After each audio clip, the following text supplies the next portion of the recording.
This podcast is part of E2C Network, where we share the whole Auburn experience.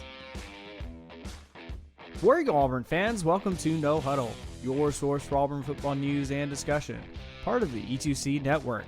I'm AJ Richardson, and I'm also here with Jared Davis. Auburn just faced another Bulldogs that we've got to face this year, the Mississippi State Bulldogs, and we put up a really good fight against them. We barely lost in overtime, 39-33. Auburn even had a lead, in the waning minutes of the game. And to say that after being down 21 points is just truly incredible, especially with all of the chaos that has been going on this last week. Jared, how you doing? How did you experience this game? And what are kind of your overall thoughts on how this team responded after just a crazy, tumultuous, I think that's the word, right? Week. It's too late. We're doing this on an evening, so I'm gonna go with whatever you say that word is. Yeah, I mean, I got a little heartbroken, but I think that's a good thing. I think I had become essentially numb. I mean, we would get up, and I was like, "Yeah, we're not gonna hold this lead," and we would get behind, and I said, "There's no way we're coming back." So the fact that we played the game we did, got into it. I was jumping up and down. I did say the words, "We probably scored too soon" on the last touchdown. But I mean, what do you do there? It's under a minute. I mean, you gotta get it in. Yeah. So the last time, you probably saw the trivia question, but do you remember the last time we came back from 21 points down? Was it the Nick Marshall year? Is that right? No, it was actually 2010 in Tuscaloosa. Oh, even further back. Wow. Yep. So that was the last time we came back to win, being down 21. Wow. Yeah. Okay, so you're not going to get the visual, but I'll give you the audio. My wife got me I think this was a go-ahead touchdown from Jarquez at the end of the game. So listen to this. All right, here we go. I don't know how much you heard of that, but that was me just going wild.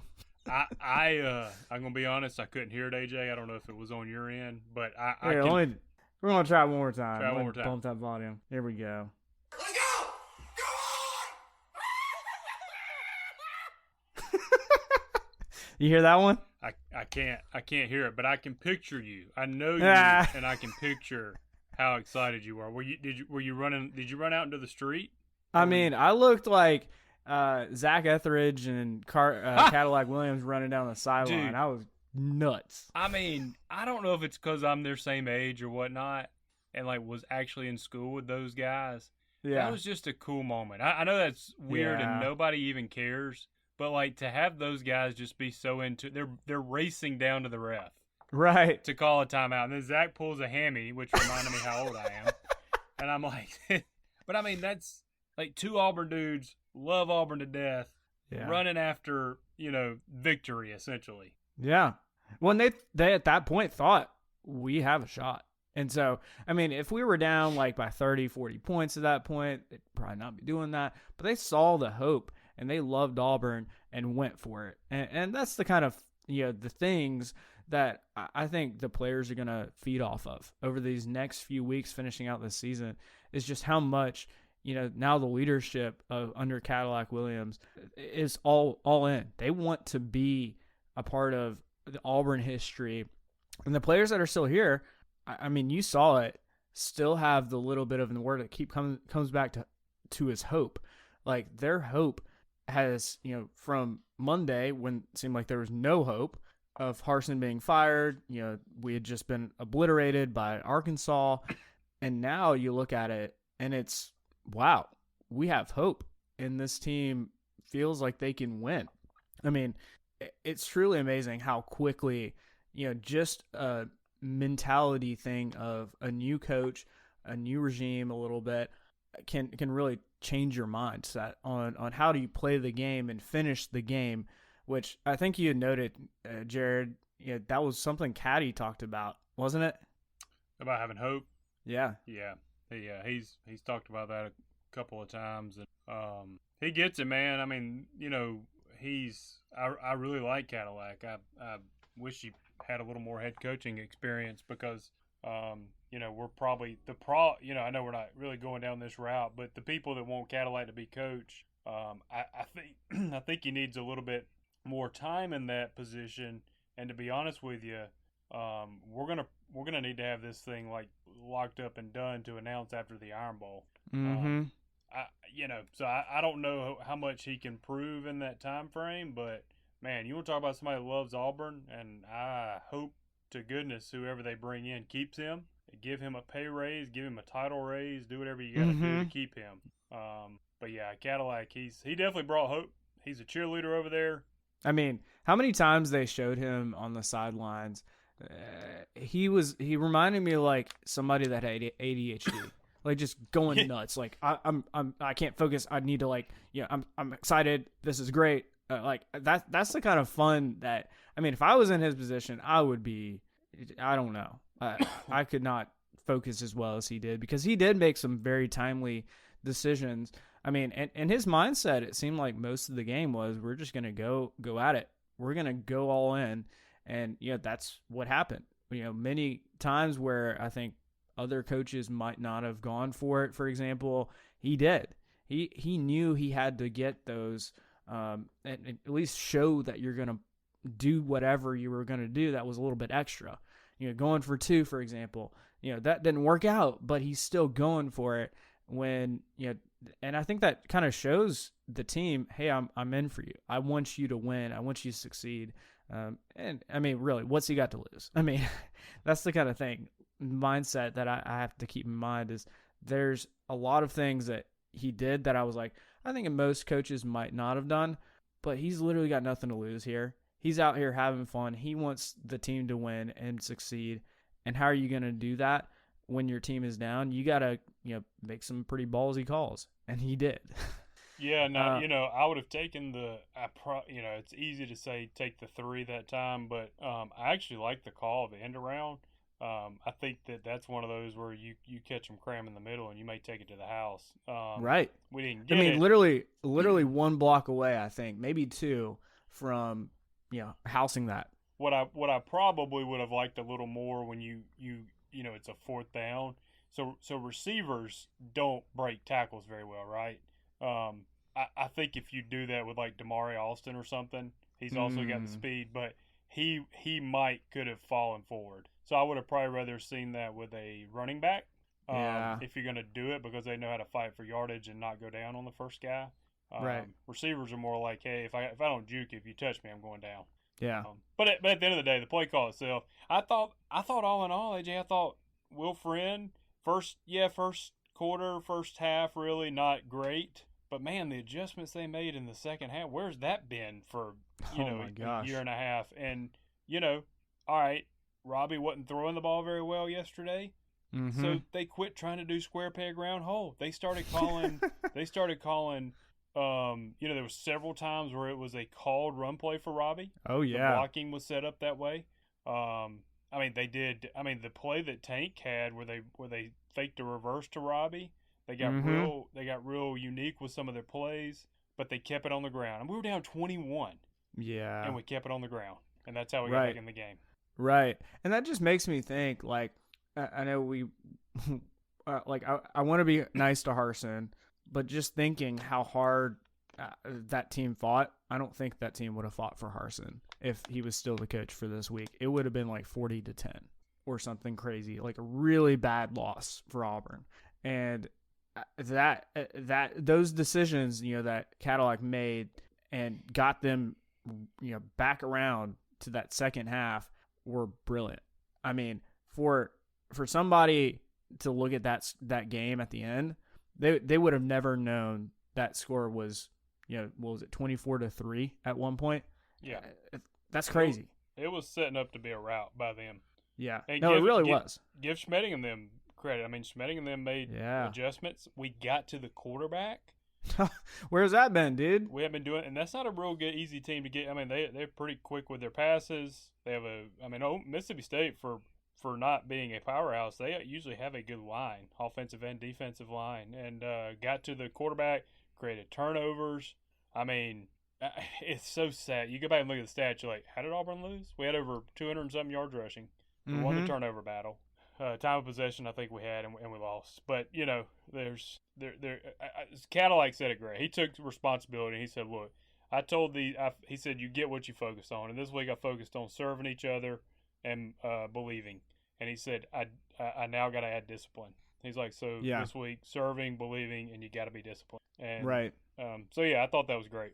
Yeah, and those are great things to preach. I mean, and it makes me think, the words that he chose were very probably telling of what it was not under Harsin, because I feel like he saw, the gaps of serving and just being there for your team. And he said, all right, we gotta get that right. And so they did. And I think it showed. I think after, things settled down, it's essentially a new coaching staff, especially on offense. And once they kind of settled down, you saw we could make stuff happen, even with a pretty dysfunctional just way of, because Will Friend hasn't had to call plays. He hasn't had to do that kind of stuff all year, and he's having to pick that up. And he made stuff happen. I mean, there are plenty of times that we had plays open, and, it's the execution piece. And so you got to think, Cadillac and the other coaches are going to really pound on that this week. Get that right for our next game against Texas A&M back in Jordan here in a week. All right, so let's also talk about some other stuff, some other positives that we saw. Turnovers. We won the turnover battle again, and man, that was fun. How many times have I thought, okay, we're gonna get like 1 or 2 turnovers maybe, and that's it. And we ended up getting 3. Is that right? 3 turnovers this game, and that causes the momentum shift. Now I know a couple of those didn't end up. Both the strip sacks that we got only resulted in 3 points, but that gets your defense, pinning those ears back, tasting the blood in the water, whatever saying you want to do, and they were going after it. And I love to see that, especially guys like Emba, who haven't gotten a lot of play time this year, and he comes out and he does things. He makes it work, and that just shows me how good this team truly can be. When they feel like the team and the coaches are behind them, and there's that trust that's behind them. Yeah, I agree. I mean, we played a ton of new faces on defense. I mean, was it Emba had a tremendous play. Jadavian Rim, am I saying that right? I believe he's a true freshman. I mean, he basically played all night. I think they had him on their best receiver. Yeah. So, and they called. I think it was him. They called the bogus pass interference call at the end of the game. I swear, SEC refs must get bonused by how often they call pass interference. I mean, they even had. I mean, to be fair, I think they called 2 on us one time. I was like, I didn't see anything there. I'm like, I don't. It's like they just love calling pass interference. Yeah. If a defender has a hand on the wide receiver, pass interference. I mean, you're like, no, if you that's not pass interference. If you just have a hand, now if you turn them, you hold them, sure, that's pass interference. But two things. Number one, it wasn't pass interference on the last play. Like we weren't passing, and it was not catchable. I'm like, right. So I don't. Now on the other side, I don't think we've had a defensive back turn their head around in 5 years. So I don't know. It doesn't seem like it. I don't know what's up with that. Like I watch Georgia play, and their dudes are always turning around, and that's how they pick the ball off. Right. And we don't do that. And we've had some good defensive backs that didn't do that. So I don't know what that may be coaching, but yeah, that was not pass interference. But it was not as bad as what did they call? Thank goodness they pulled the targeting away, but they called it blindside targeting block. Blindside block, and the blindside block was in his they're face to face. How was that blindside block? I don't get it. Yeah, that was about as they did one on again. We returned a pick against Kentucky a few years ago when Gus was here, and they called one of those, and I was like, "Oh yeah, he's looking at him. You can't be blindside when they're looking at you." Do you not know what blind means? Yeah. Obviously, they're refs, so they don't understand blind. Yeah, well, they probably should know what that means, right? Because they obviously are appear to be that way sometimes. Yeah, ref. Just because you couldn't see what was going on does not make it blindside. Right, exactly. You know what I mean? I don't. But when they called it on, I feel like the announcers were like, "Oh yeah, that's textbook targeting," and then their expert comes on and is like, yeah, that's not targeting. I'm like, that's so funny. Announcers are so I just don't understand. They said something in that game that was totally not true, and you had to think somebody came in his ear. They said, well, LSU winning actually opens up the door now for Ole Miss to make it to Atlanta. Totally not true. That the worst thing was for LSU to win, because now if LSU wins out, they're in. They needed Alabama to win. And they just said it, and I'm like, I don't know. I feel like stuff like that for a multi-billion-dollar company. Yeah. I just feel like they say a lot of crazy things. Yeah, absolutely. Okay, I'm ranting. Sorry. Let's talk a little bit about this offense, which we've talked about, really only getting 3 days of practice before having to come into a game like this. And you're running somebody else's offense. You're not making any big improvements or any changes to the offense. You're probably just kind of sticking with what they had. And we saw that in the first half. It was very discombobulated. We didn't have any very good scripted drives like we're kind of used to. And I feel like second half, you saw the changes on offense. And I was very proud to see how Robbie responded, because I feel like Robbie could have gotten really down on himself when, I'm looking at his stats now. It's 7 of 22 for passing. And he's like, wow, I'm only completing like 30% of my passes. But when he makes such an impact in the run game, where he gets 108 yards rushing and 2 touchdowns, that's something that, he can get behind and see, wow, I'm doing something. Because, I'm looking at his stats. His QB rating is 60. You look at, Will Rogers, who passed the ball 59 times, and his QB rating is only 6 points higher than him. To me, that says Robbie, even though he didn't have the best game passing, he did things that helped this team get back into it. And that's all I'm honestly asking for, is somebody who can get behind and play well. Also, let's note this, and this is really impressive. Robbie Ashford is the first Auburn quarterback to rush for 100 yards in a game since Nick Marshall. And that was against Mississippi State, too, back in 2014. So, pretty cool to have that stat next to Robbie's name there, too. So, what did you kind of feel like, the offense and Robbie did well to get back into the game? To get back in, I'll hit on in just a moment. I've said this almost every game this year. Robbie was the reason we almost won and we lost. And I feel like it's because, like, if he could hit or connect on just a few more passes, I think we win that game. But also, if he doesn't scramble for those touchdown runs, we're not even in the game. So true. It's like a Jekyll and Hyde with him, and you can see the potential there. But as far as them coming back in the second half, I agree with you. Like, he didn't get down on himself. The team didn't get down on themselves. I felt like Will Friend. So you're talking about the play calling and stuff. Like, you can't change the playbook this point of the season. Right. And so the only thing you can do is, all right, go find the plays that work very well. And the crazy thing is, Will Friend was using Eric Keaton, not his plays, his actual play sheet. And they even made a mention on the game that he doesn't even know where the plays are sometimes. Like, he's having to search for them. So I think that'll be better coming up this week. But the point of all that is, give Will Friend credit, or Ike Hilliard. I know they're kind of co-doing this thing, or Cadillac. Yeah. Give somebody credit for saying, listen, here's what we do well. Stop trying to do what we don't do well. And they went in there and they committed to the run, and they almost won that ball game. Yeah, it truly was something that I feel like Auburn fans had been hoping for, was just get away. If in the middle of the game it's not working, stop going back to it. and that's what we did. Like, I was just thinking back to, Harsin, and, when we're down, he goes and like, all right, crap, we got to throw the ball a million times. And this showed me we didn't have to do that. That shows me we could have stuck with the run and stuck with Tank and stuck with Jarquez and said, run the dang ball. And we would have, could have potentially, previous games gotten back into it. And that's kind of, how is hindsight. But, I think that kind of showed we can make those adjustments, and we did. And the players responded to it, which I think is even more of an important thing when, at the end of the game, Harsin is saying after the game, he says, yeah, this team never gave up. And he said that's the first time he's seen that all season. I think that's pretty hard telling. Cadillac. Yeah, Cadillac. Yeah, said Cadillac. That. Sorry, Cadillac. Yeah, no, you're good. Yeah, Cadillac said that, which, yes, I agree, was pretty telling. And he caught himself as he was saying it because he realized what he was implying. But he's right.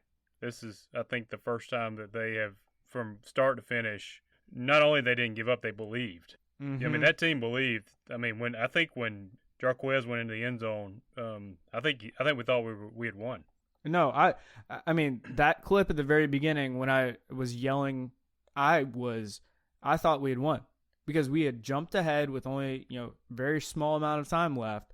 And I was like, wow, like we have all the momentum right now. All right, so this has become the easy scapegoat on this, and I hate to do it, but since now we only have 3 more games do you bring in McPherson? I mean, can the guy put it in the end zone? Like if we put the ball in the end zone that game every time, I realize everything plays out different. Right. We had a return kick, and we had a squib kick because we couldn't put it in the end zone that led to a face mask, which gave the ball at the 50 when they only had 40-something seconds left. So that technically lost. And we missed the field goal in overtime. Right. I mean, special teams lost us that game. Yeah. See, that's so hard for me because I've been such a fan of Anders. And I think for a decent amount of the season, like, he's been fine. Anders has been fine. It's just so tough to watch, just knowing where he could have been, And now you're saying, he's not making it in the end zone. The one that got ran back was 8. It made it to the 8-yard line. What about What about the end zone? All right, so if you're not willing to concede, not you in general, but anybody, not you specifically, but if you're not willing to concede Anders for field goals, can we, we're not going to burn a red shirt now. Can we put is it McPherson? Well, yeah, it's McPherson. Put him in for kickoffs.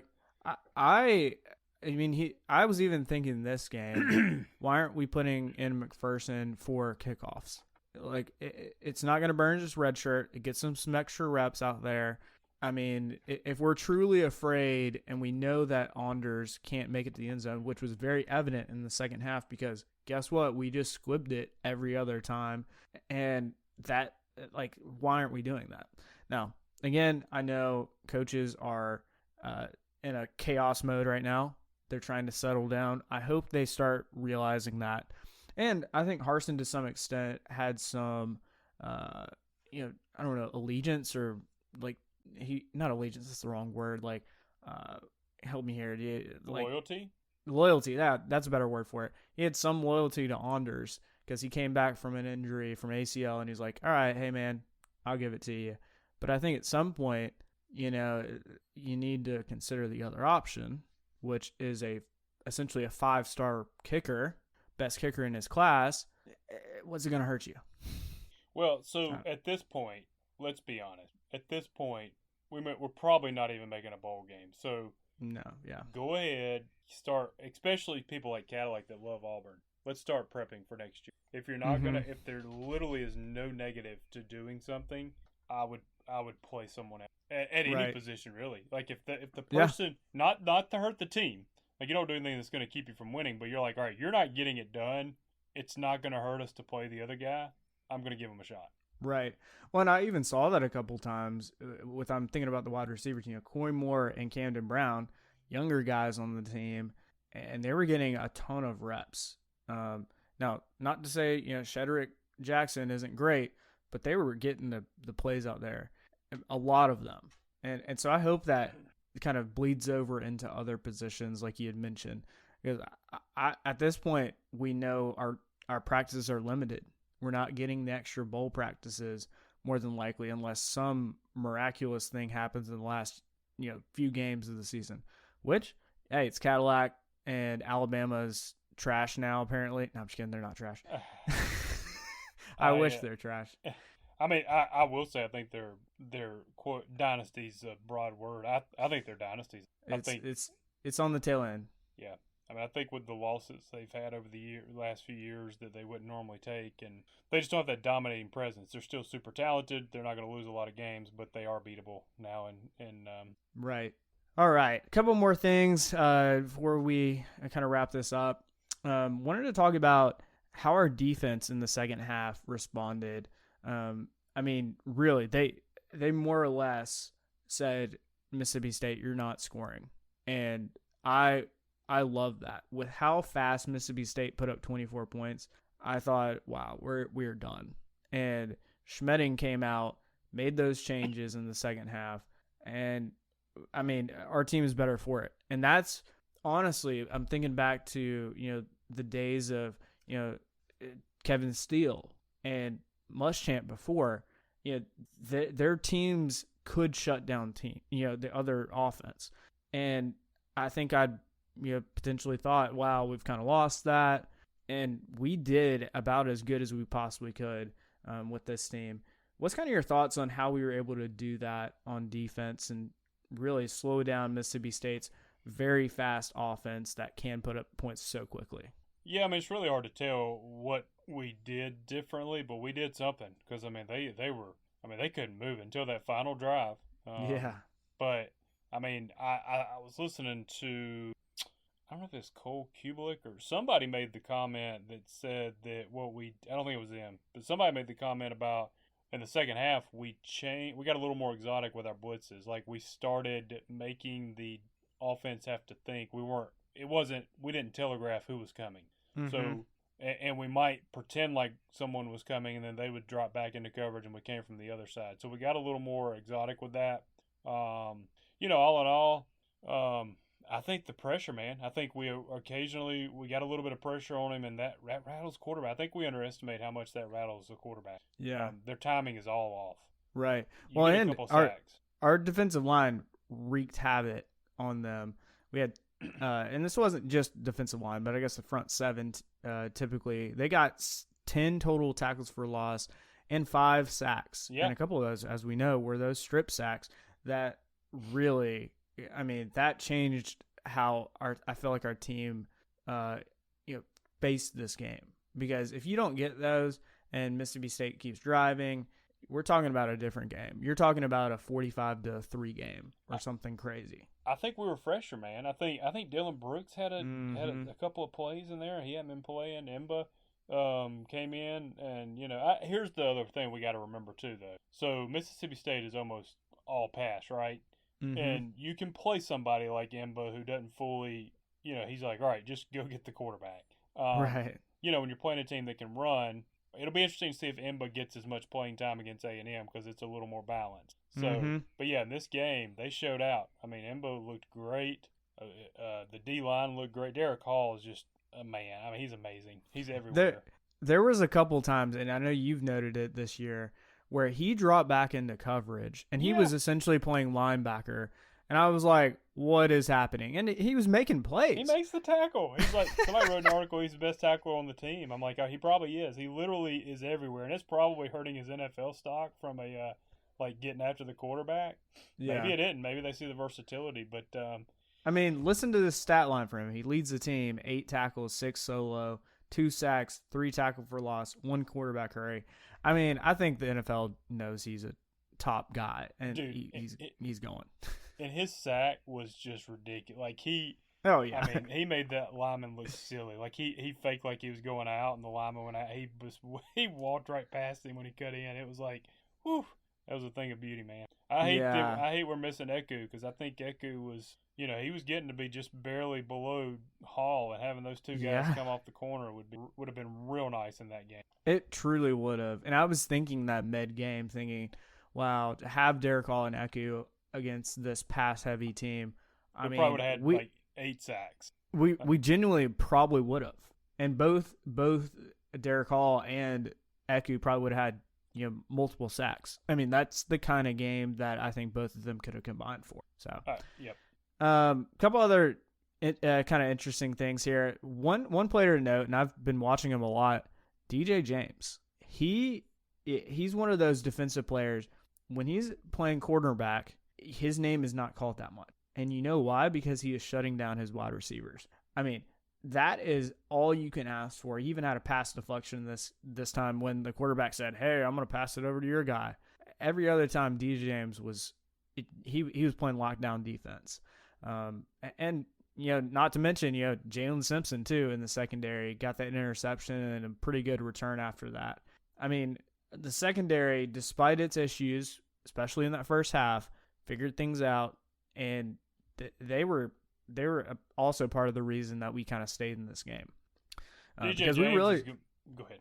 Because we really didn't. I mean, besides a couple pretty bad plays, they didn't have that many long passes. They really had a couple long passes this whole game. The others were, the kind that you would expect, 5, 10, 15-yard passes, and that's just the nature of, passing the ball 60 times in a game. Those are going to happen. So I think our secondary did okay. Obviously not the best, but, for a team like Auburn's, our defensive backs hadn't been tested at nearly as much as I thought they probably would have at this point. I think DJ James will be the next highest drafted defensive back from Auburn. I think he's got the tools of, the Roger McCreary, and I think he's very similar in that makeup, and he's already he's a good player. I agree. I think he's one of my favorite defensive backs right now. Yeah, definitely. All right. Any other final thoughts before we get out here, Jared? No, I mean, I don't know if we truly expressed just how, it was just so fun to see Cadillac and them on the sideline. I mean, this one hurt. I wanted it for them, really. I mean, I hurt as a fan, but just, hearing Cadillac's speech after the game, taking responsibility, just talking about loving on those players and, that stuff, at some point, if he were going to be the overall head coach, at some point you got to start winning, no doubt. But right now, with what's left in the season, that's what we need. Like he was the perfect person to choose to finish this thing out, and I feel pretty optimistic about next week against A&M, man. If I don't know lie to you. So. I think it gets me really excited just knowing we got a pretty weak Texas A&M team coming to Jordan-Hare, and I mean I think this team has something to prove, because there were people in the locker room that were just distraught after this game and crying, and it was a tough one to lose, because you thought, like I said, Jarquez, when he went into the end zone, we thought we had that game, and for